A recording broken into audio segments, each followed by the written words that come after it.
నమస్తే, welcome to yo-yo TV. విభజన సమస్యల పరిష్కారం కోసం ఏపీ, తెలంగాణ సీఎంలు 6వ తేదీన సమావేశమవుతున్నారు.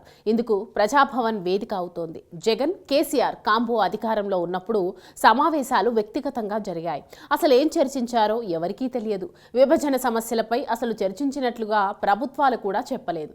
జగన్ గెలవగానే ఏపీకి చెందిన సెక్రటేరియట్ భవనాలు ఇచ్చేశారు. ఆ తర్వాత మళ్లీ ఇటీవల రేవంత్ సీఎం అయిన తర్వాత ఢిల్లీలోని ఏపీ భవన్ సమస్య పరిష్కారం అయింది.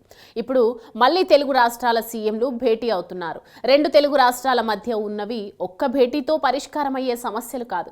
గతంలో రాజ్ భవన్ కేంద్రంగా నరసింహన్ మధ్యవర్తిత్వంతో రెండు రాష్ట్రాల మధ్య చర్చలు జరిగినా కనీసం ఒక్క అడుగు కూడా ముందుకు పడలేదు. ఎందుకంటే ఉమ్మడి ఆస్తులన్నీ తమవేనని తెలంగాణ వాదించింది. ఉన్నత విద్యామండలి విషయంలో హైకోర్టు ఇచ్చిన తీర్పు, శిలాభిడే కమిటీ సిఫార్సుల మేరకు పంపకాలకు తెలంగాణ అంగీకరించలేదు. ఫలితంగా ఎప్పటికప్పుడు పీఠముడి పడిపోయింది. ఇప్పుడు ఒక్క భేటీతో సమస్యలు పరిష్కారం అయ్యే అవకాశం లేదు. విభజన సమస్యలకు పరిష్కారం అసలు సమస్య కాదు. అసలు సమస్య విపక్షాలు చేసే రాజకీయం.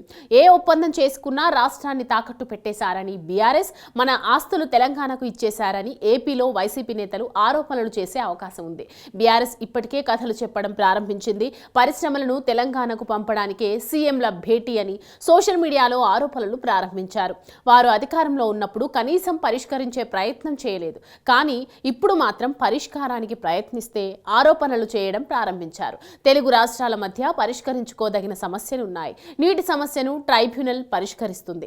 నీటి సమస్యలు అంత తేలికగా పరిష్కారం అవ్వవు. కేసీఆర్ విజయవాడలో బేసిన్లు లేవు, భేషజాలు లేవంటూ భారీ ప్రకటన చేసి మళ్లీ కృష్ణా జిల్లాలపై పెద్ద రచ్చే చేశారు. ఇలాంటి విధానాలతో కాకుండా విభజన చట్టంలో కాలపరిమితి తీరిపోయిన అంశాలపైన సమగ్రంగా చర్చించి ఓ నిర్ణయం తీసుకుంటే రెండు రాష్ట్రాల ప్రజలకు మేలు జరుగుతుంది.